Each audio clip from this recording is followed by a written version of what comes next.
Good morning. Let me begin by thanking Bill and Claudio for organizing this conference and for having it in such a nice place. It's a real pleasure, and we really appreciate it. Thanks. So, yeah. So I will be talking about theoretical work done by Klmn and Keszthelyi, and have just a little time at the end to compare it with known LENR data. This presentation seeks to invite attention to the work of these two people, and it cannot assert that they have a full and final explanation of the mechanism that causes LENR. There's a very good reason I can't assert that. I'm incapable of doing that. Okay, there's no mystery there. So we will see that as we go along. So the outline of the talk is we'll have the background on their papers, and then the core of the talk is saying the excitation and de-excitation mechanisms. How is it that LENR can occur? And their answer is a combination of Coulomb and strong interactions in a two-part mechanism, and I'll talk about that in detail. And then there's the well-known problem: we don't have energetic particles. We don't have gamma rays. How does that happen? And their answer is the recoil of heavy atoms within the lattice dribbles away the energy, producing heat without high-energy radiation. And at the end, I will put up only a single slide on the comparisons, which is sort of a problem. I'd like to talk much more about that, but that's all that time will permit. Okay, so the background is two Hungarian theoreticians, Peter Klmn and Thomas Keszthelyi, published or posted 17 distinct papers over the last several years, 15 years. 9 of the papers appeared in refereed journals such as Physical Review C, the European Physics Journal, and John Paul's Journal of Condensed Matter Nuclear Science. And the rest were posted to the archive server.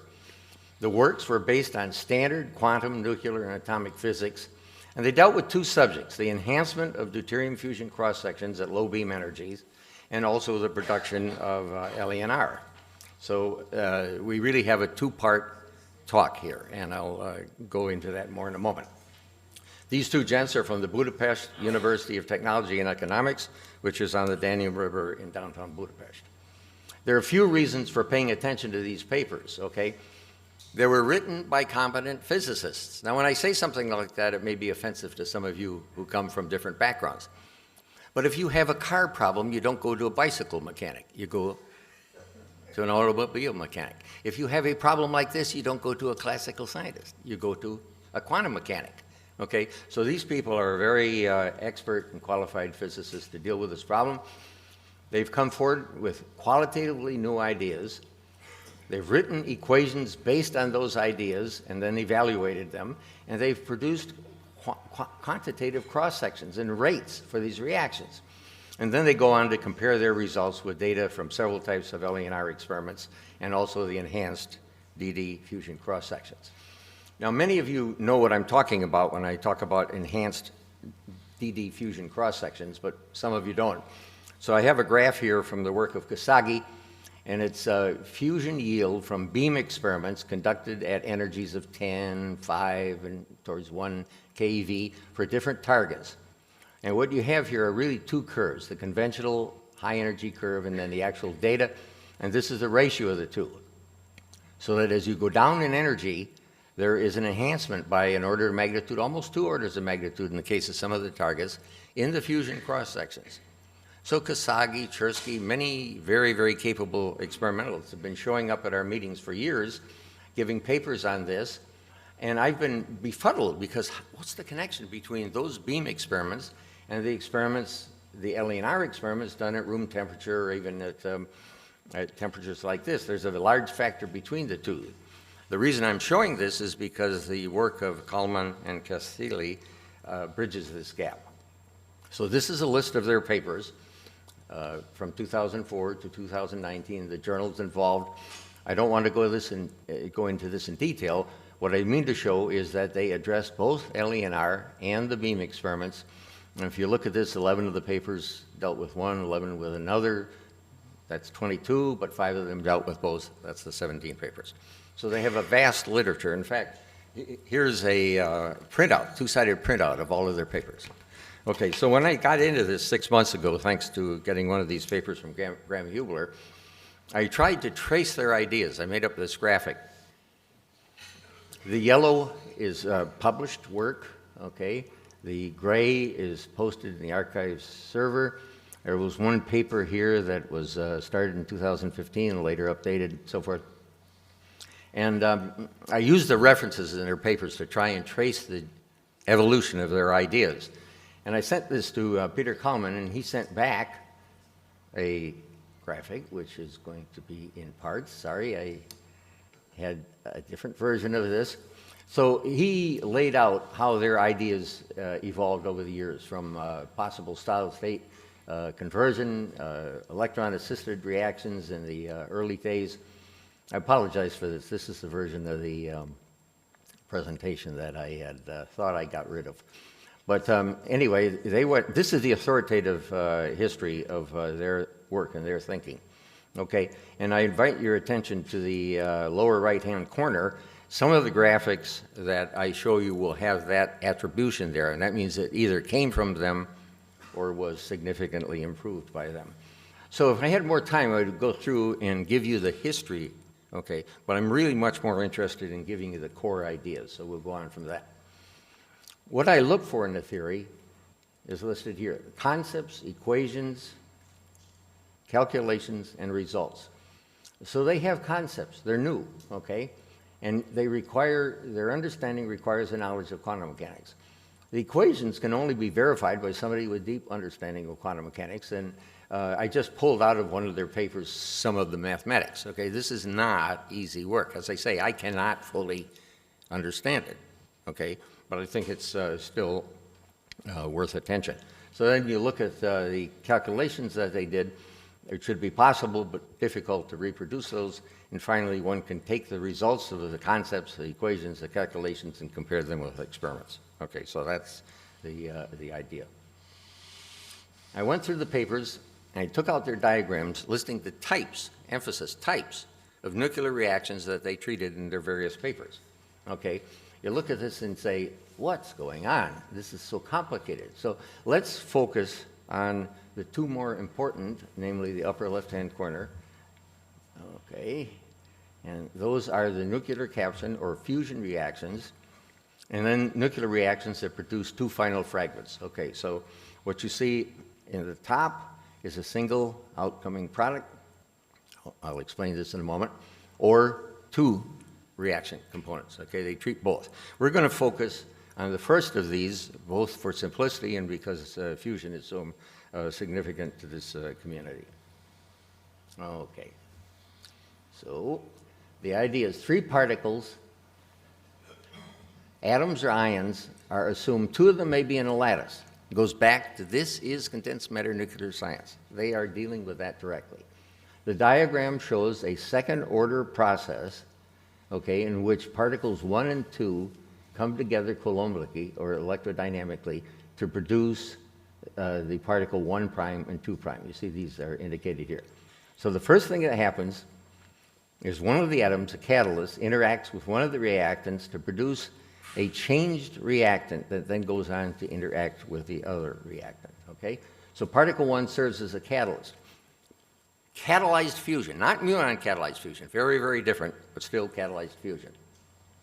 Particle 2, which can be a deuteron moving the lattice quasi-freely, okay, either because it came in from the outside in the beam or was otherwise stimulated to move quasi-freely within the lattice, okay?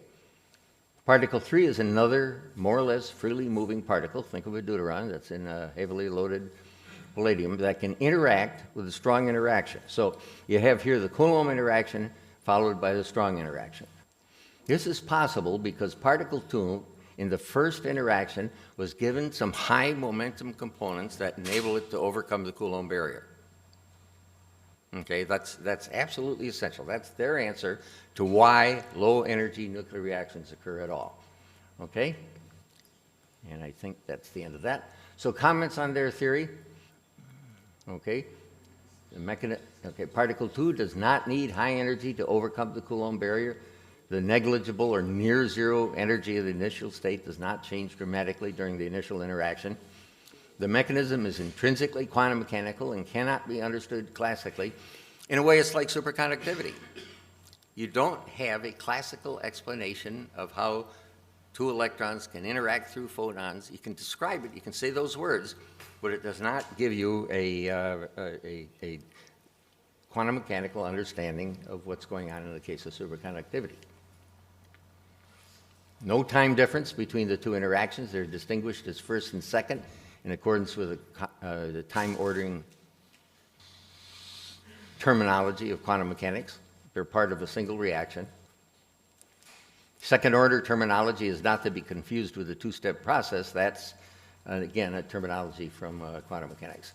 So let's get more real about this. Let's actually show what can happen when you have a palladium atom acting as a catalyst for the fusion of two deuterons. Okay, so you have three particles coming in. If you remember anything about this talk, it's a three-body mechanism.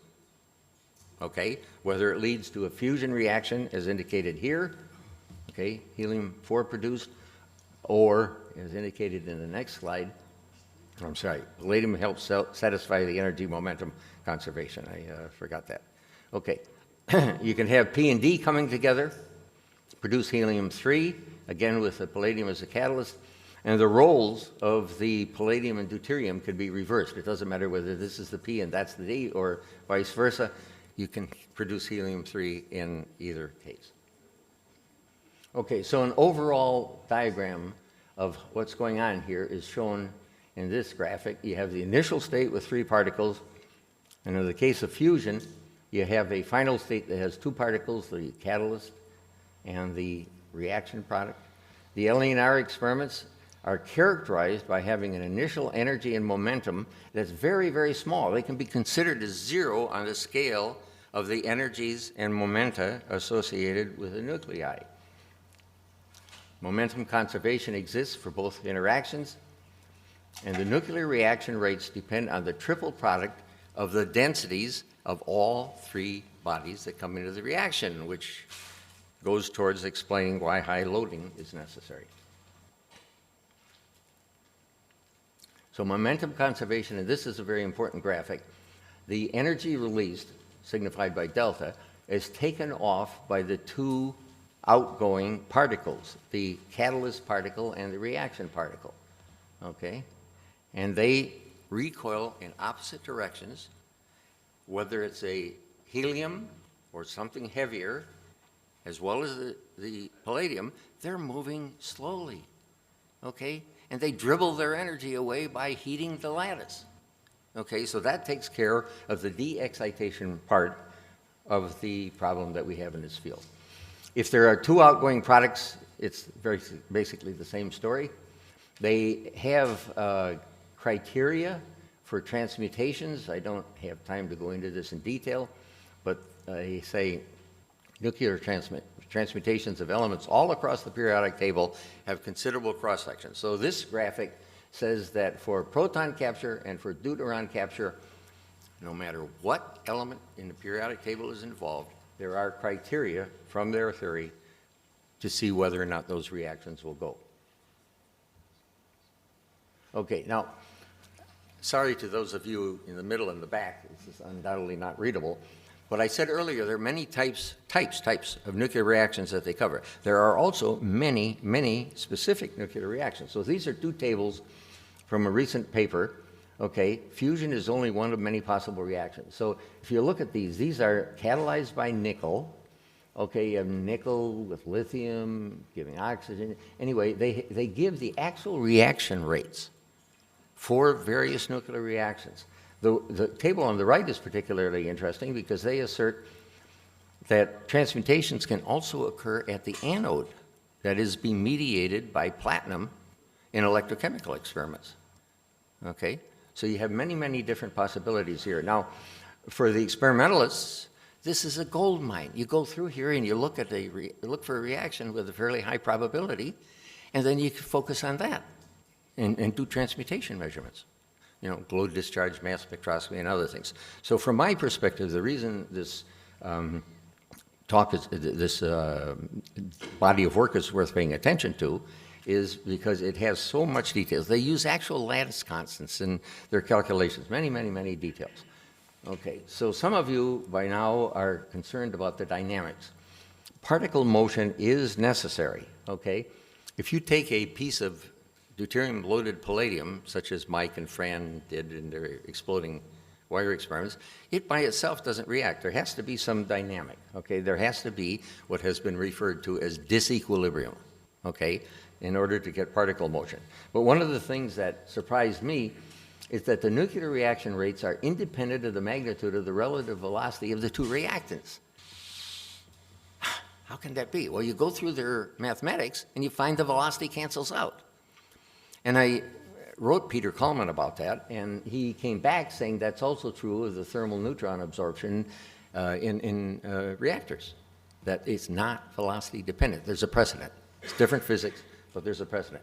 So what are the required sources of motion for various experiments? In beam experiments, it's the projectile velocity. In plasma experiments, it's the bombardment of ions from the plasma. Hot gas experiments, atomic bombardment. In electrochemical experiments, you need a flux of either deuterons or protons, depending on the experiment. How can you get that? Disequilibrium, pulsing things, okay? So they give you a recipe for how to conduct experiments, not only which specific experiments, which combinations of elements, nuclei, but also how to do the experiments. And this statement here is very, very important. There has been and remains a discussion in the community about LNR being surface reaction or bulk reaction or both. They're talking basically about surface reactions, but they can occur in the bulk in electrochemical experiments if you have high loading, okay? So that addresses that problem. The characteristics and consequences, the mechanisms, equations, calculations, results have important features. They're standard quantum mechanics. Okay, perturbation calculations beyond first order are necessary. The effective perturbation comes from the initial Coulomb interaction. They explain both enhanced DD fusion cross-sections and LNR results at room temperature and hotter. Both the excitation and de-excitation mechanisms are treated and consistent with LNR observations. Explanations of both Heath products and transmutations. The recoil mechanism explains the lack of high-energy radiation, and the magnitudes of the recoils are important. The catalytic particle must be heavy because then it moves fairly slowly, even though it might have MeV energies, okay, to produce heat in the lattice. So this is the last graphic that I'll put up. It's a list of the contacts between their theoretical work and LNR data that they have published in their 17 papers, okay? Nuclear reactions in solids are different, okay? Mike said this earlier. He attributed the dominant discovery of Fleischmann and Pons being the condensed matter nuclear science, and they explained that. They have information on loading thresholds and how LNR vary with loading thresholds, heat-helium ratios, energy production in nickel hydrogen experiments, transmutations, low energy enhanced DD fusion cross-sections, heat production without radiation, reasons for diverse results, explanation of isotope changes, and they have a paper on photo-induced nuclear reactions. So it would be nice to go through each one of these. I initially had planned to do that. Then I decided that the most important thing that you can take away from this presentation is the fundamental three-body mechanism where you have the sequential Coulomb interaction followed by the standard, the nuclear interaction, leading to LNR in general, and then the recoil of the particles, the same three bodies, leading to the lack of high-energy radiation.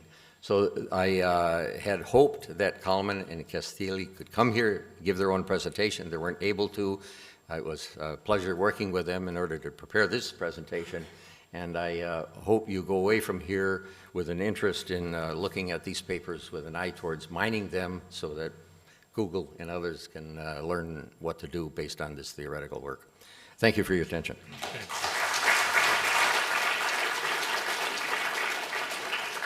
Okay, my question is, can I see your slide which has the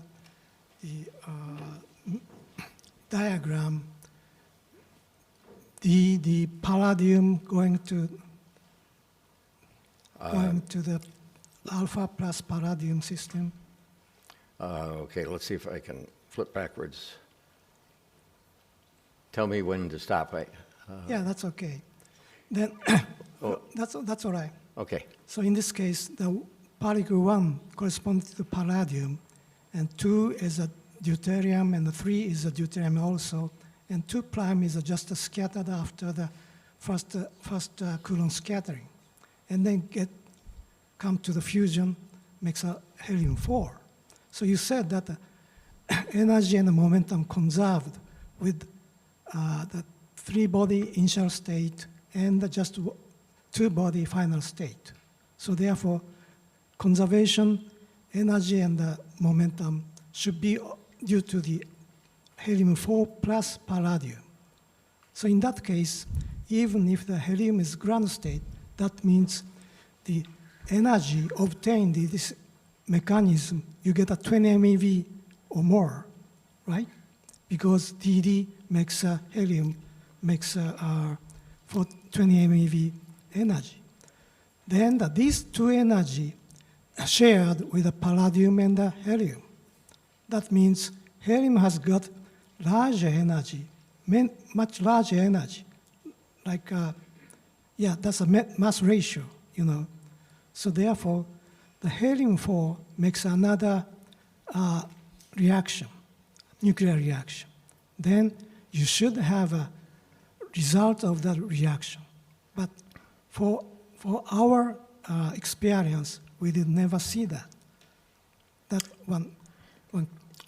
Yes, so what I believe you're saying is that the outgoing particles, the helium-4 here and the catalytic particle, the palladium, share the nuclear reaction energy, and the speed at which they move is dependent on the mass ratio. So more of the energy is carried off by the lighter helium than is carried off by the...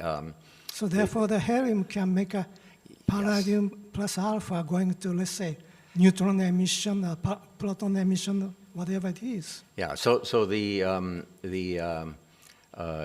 helium has the possibility of generating other nuclear reactions, and you don't see those. So I haven't seen any calculations yet, rate calculations, where you have sequential reactions like that. And I don't know what the calculated outcome would be. In principle, they happen.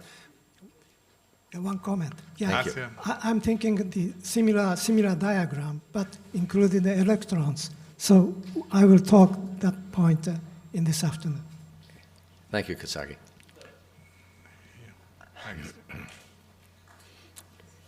I was hoping Peter would respond. Peter's responding. Elettra to Bill. Thank you. I calculated the secondary neutron production for this kind of process. It was published in Naturwissenschaften and also published in the JCMS journal. And basically, if the alpha has a kinetic energy essentially 20 kilovolts or higher, then you would be able to measure the secondary neutron flux completely unambiguously. So this approach to the problem is you know, it's ruled out from experiments already done. So you're saying the outgoing helium would produce...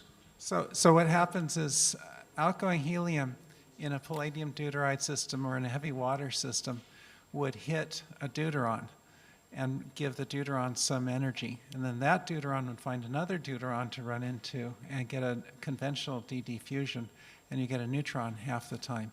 So I worked through that mechanism and calculated the yields from it.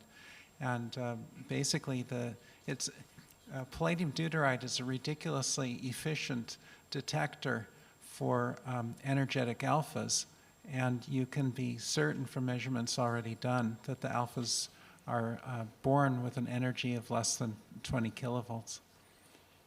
Okay, thank you. There is one good thing about this paper that confirms that they see some effects at low energies that point to LANR, but in general 1 kV to 10 kV is hot fusion. ITER has about 7 kV, so this is only relevant for hot fusion, these calculations. And we, in SX, we have a reaction that runs without any stimulation, without anything, and produces about 20% above background. So we have no input. So this is not an explanation for LANR, because it's momentum-free fusion.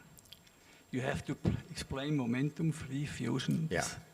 It's not done by this paper. Okay, so you're saying that the approach that you're taking is able to give an alternative explanation that you like better. I have a question about this scheme here. You have one is the palladium, two is a deuteron or a proton, and then we have a 2 accent which reacts with number 3. Now, my question is, have these people looked at the possibility where 1 and 2 come together, stay together, and then number 3 is added onto it, resulting in a 1 and a 4. So basically adding 3 to the combination of the 1 and the 2 before the 2 accent exists. Has that been done? No. As far as I know. Okay. Okay. Luca. Luca, Yes. Please, Elettra to Bill, the last question for Bill. Luca, This please. is a general comment. Anytime you try to describe a process by using single particle processes, you get highly energetic particles. So, in my opinion, definitely we must use coherent phenomena that take into account many particles at a time.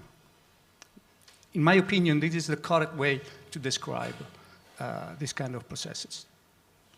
Thank you. One comment, if you're assuming that you're overcoming a Coulomb barrier with some energy, then you're going to get the usual tunneling effects, which could depend on reduced mass.